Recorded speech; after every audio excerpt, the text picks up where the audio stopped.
2022년 3월 8일 선목교회 중고등부 말씀 묵상입니다. 기도로 나아갑시다. 좋으신 하나님, 오늘도 묵상의 자리로 불러주시니 감사합니다. 이 시간도 함께해 주셔서 주님의 말씀의 능력을 깨닫게 도와주세요. 예수님의 이름으로 기도합니다. 아멘. 오늘 말씀은 창세기 21장 1절부터 21절입니다. 여호와께서 말씀하신 대로 사라를 돌보셨고 여호와께서 말씀하신 대로 사라에게 행하셨으므로 사라가 임신하고 하나님이 말씀하신 시기가 되어 노년의 아브라함에게 아들을 낳으니 아브라함이 그에게 태어난 아들 곧 사라가 자기에게 낳은 아들을 이름하여 이삭이라 하였고 그 아들 이삭이 난 지 8일 만에 그가 하나님이 명령하신 대로 할례를 행하였더라. 아브라함이 그의 아들 이삭이 그에게 태어날 때에 100세라. 사라가 이르되 하나님이 나를 웃게 하시니 듣는 자가 다 나와 함께 웃으리로다. 또 이르되 사라가 자식들을 젖먹이겠다고 누가 아브라함에게 말하였으리요. 마는 아브라함의 노경에 내가 아들을 낳았도다 하니라. 아이가 자라매 젖을 떼고 이삭이 젖을 떼는 날에 아브라함이 큰 잔치를 베풀었더라. 사라가 본즉 아브라함의 아들 애굽 여인 하갈의 아들이 이삭을 놀리는지라. 그가 아브라함에게 이르되 이 여종과 그 아들을 내쫓으라. 이 종의 아들은 내 아들 이삭과 함께 기업을 얻지 못하리라 하므로 아브라함이 그의 아들로 말미암아 그 일이 매우 근심이 되었더니 하나님이 아브라함에게 이르시되 내 아이나 내 여종으로 말미암아 근심하지 말고 사라가 내게 이른 말을 다 들으라. 이삭에게서 나는 자라야 내 씨라 부를 것임이니라. 그러나 여종의 아들도 내 씨니 내가 그로 한 민족을 이르게 하리라 하신지라. 아브라함이 아침에 일찍이 일어나 떡과 물 한 가죽 부대를 가져다가 하갈의 어깨에 메워주고 그 아이를 데리고 가게 하니 하갈이 나가서 브엘세바 광야에서 방황하더니 가죽 부대에 물이 떨어진지라. 그 가죽을 관목 덤불 아래에 두고 이르되 아이가 죽는 것을 참아 보지 못하겠다 하고 화살 한바탕 거리 떨어져 마주 앉아 바라보며 소리내어 오니 하나님이 그 어린아이의 소리를 들으셨으므로 하나님의 사자가 하늘에서부터 하갈을 불러 이르시되 하갈아 무슨 일이냐 두려워하지 말라. 하나님이 저기 있는 아이의 소리를 들으셨나니 일어나 아이를 일으켜 내 손으로 붙들라. 그가 큰 민족을 이루게 하리라 하시니라. 하나님이 하갈의 눈을 밝히셨으므로 샘물을 보고 가서 가죽 부대에 물을 채우다가 그 아이에게 마시게 하였더라. 하나님이 그 아이와 함께 계심에 그가 장성하여 광야에서 거주하며 활 쏘는 자가 되었더니 그가 바란 광야에 거주할 때에 그의 어머니가 그를 위하여 애굽 땅에서 아내를 얻어 주었더라. 아멘. 인간의 눈에는 불가능하게 보였던 하나님의 약속이 이루어집니다. 바로 아들이 태어난 것이죠. 하나님께서는 아들을 주심으로 아브라함에게 내 자손이 하늘의 별과 같이 되겠다라고 하신 약속을 이루어 가십니다. 그래서 아브라함은 아들이 태어난 지 8일 만에 할례를 행하고 이름을 이삭이라고 정하죠. 할례를 행하는 것은 하나님의 백성이라는 표시를 남기는 것입니다. 또한 이삭이라는 이름은 웃음이라는 의미를 가지죠. 사라의 불신의 웃음은 이제 기쁨의 웃음으로 바뀌었습니다. 이때의 아브라함의 나이가 100세였는데요. 그렇게 본다면 이들에게 도저히 일어날 수 없는 일이 일어난 것이라고 할 수 있죠.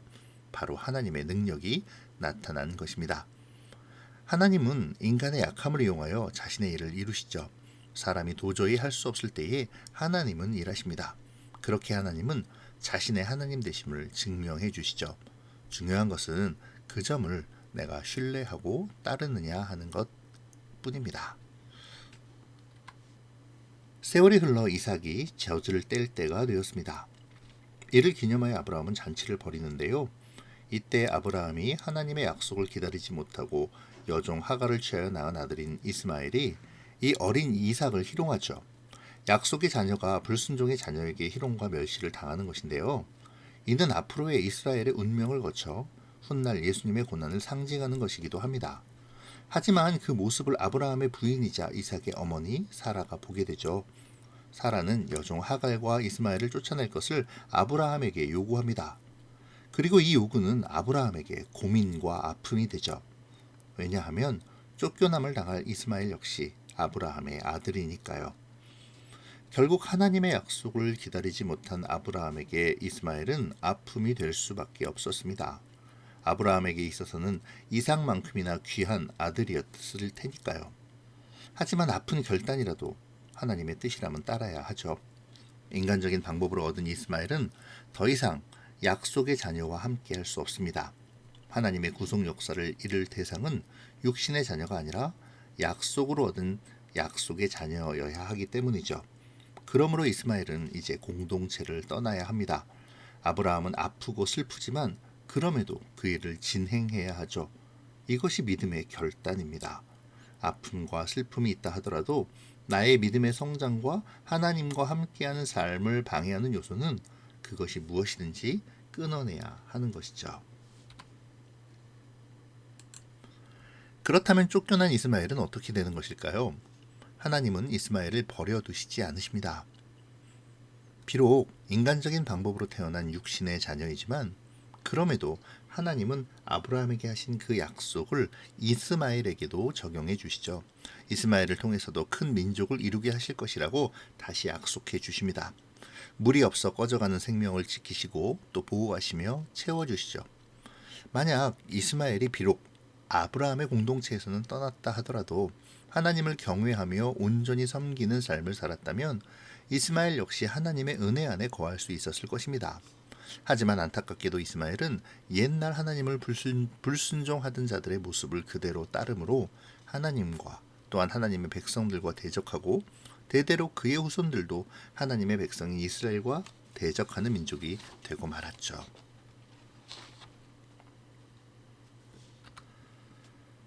하나님은 반드시 약속을 지키시는 하나님이십니다. 오늘 본문은 이삭의 탄생을 알리며 그것을 증명해 주죠. 이삭의 탄생으로 불가능에 자조 섞인 웃음은 진정한 기쁨으로 바뀌었습니다. 하나님은 슬픔을 기쁨으로, 불가능을 가능으로 바꾸시는 분이시죠. 그분의 약속을 믿고 신실하게 주님을 따르며 기다리는 사람은 반드시 하나님의 약속의 성취를 보게 될 것이고 또 반드시 웃게 될 것입니다. 그러니 오늘 우리 역시 우리에게 주어진 하나님의 약속을 발견하고 신뢰하며 기다릴 수 있어야 하죠. 반드시 웃게 하실 주님을 바라보기를 멈추지 말아야 합니다. 이 시간 나에게 주신 하나님의 약속은 무엇일까요? 그 약속을 찾게 해달라고 간절히 기도하는 오늘의 묵상이 되기를 바랍니다. 아브라함에게는 이삭 말고도 사랑하는 아들 이스마엘이 있었죠. 하지만 그는 약속의 자녀가 아니었습니다. 자신들의 조급함으로 생겨난 그러한 육신의 아들에 불과했죠. 하나님께서는 이 아들을 무리에서 쫓아내라고 말씀하십니다. 물론 이스마엘이 이삭을 희롱했고 그것을 본 사라의 분노에 찬 요청이 있었지만 하나님 역시 언약으로 얻은 아들이 아니기에 사라의 말을 따르라고 하시는 것이죠. 아브라함에게는 매우 아프고 슬픈 일이었지만 하나님의 약속의 성취를 위해서는 어쩔 수 없이 따라야 하는 일이 되어져야 합니다. 그럼에도 아브라함은 하나님의 뜻을 그의 아픔에도 불구하고 따르죠. 아프고 슬프지만 하나님의 신실하심을 믿고 약속의 성취를 방해하는 요소를 제거해야 했습니다. 오늘 우리에게 아들을 쫓아내는 것과 같이 아프고 슬픈 그럼에도 빼어버려야 할 요소들은 무엇이 있는지 생각해 보는 오늘의 묵상이 되면 좋겠습니다. 이 시간 말씀 묵상을 통해서 지키시고 이루심으로 우리에게 웃음을 허락하실 하나님을 바라보면서 그 약속의 성취를 방해하는 요소들을 제거하기를 다짐하는 그러한 우리가 되어지기를 바랍니다. 기도로 마치겠습니다. 고마우신 하나님, 묵상을 통해 주님의 신실하심을 알게 하시고 주님께서 약속을 반드시 지키심을 보게 하시니 감사합니다. 주님, 우리가 주님을 더욱 신뢰하게 도와주시고 주의 약속을 발견하게 인도해 주셔서 주님의 인도하심을 따라가며 방해되는 모든 것들을 제거해야 할 요소들을 제거하도록 도와주세요. 예수님의 이름으로 기도합니다. 아멘. 사랑하고 축복합니다.